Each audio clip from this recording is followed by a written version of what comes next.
বাংলাদেশের রূপান্তরে চীন গুরুত্বপূর্ণ ভূমিকা পালন করবে, এমনটাই আশা প্রধান উপদেষ্টা মোহাম্মদ ইউনূসের। গত ৫০ বছরে বাংলাদেশ ও চীনের দ্বিপক্ষীয় সম্পর্কের সাফল্যের প্রশংসা করেছেন তিনি।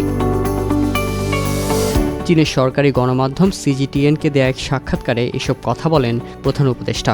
শনিবার ৫ এপ্রিল প্রকাশিত সাক্ষাৎকারে তিনি বলেন, চীন তার জনগণের প্রত্যাশার সঙ্গে সামঞ্জস্য রেখে বাংলাদেশের রূপান্তরে সহায়তা করবে। সাক্ষাৎকারে তিনি বিশেষভাবে চীনা হাসপাতালগুলোর প্রশংসা করেন। বলেন, বাংলাদেশের জনগণ চীনের মতো স্বাস্থ্যসেবা পেতে চায়। এটা হলে আমরা অনেক খুশি হব।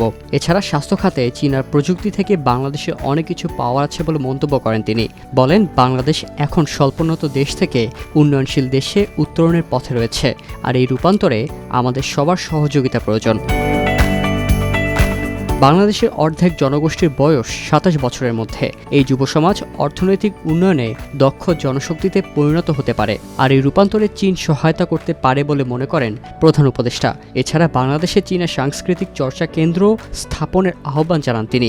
বলেন, বাংলাদেশে যদি এমন একটি সাংস্কৃতিক কেন্দ্র স্থাপন করা যায়, তাহলে দেশের মানুষ চাইনিজ ভাষা ও সংস্কৃতি সম্পর্কে জানতে পারবে। শান্তি প্রতিষ্ঠায় যুদ্ধের প্রয়োজন নেই বলেও মনে করেন ডক্টর ইউনূস। তিনি বলেন, শান্তি একমাত্র সমাধান, যুদ্ধ কোনো সমাধান নয়। শান্তি প্রতিষ্ঠার জন্য আমাদের যুদ্ধের প্রয়োজন নেই। গত ২৬ থেকে ২৯ মার্চ পর্যন্ত দক্ষিণ চীনের হাইনান দ্বীপ প্রদেশে অনুষ্ঠিত বোয়াও ফোরাম ফর এশিয়ার বার্ষিক সম্মেলনে অংশ নেন ডক্টর মোহাম্মদ ইউনূস।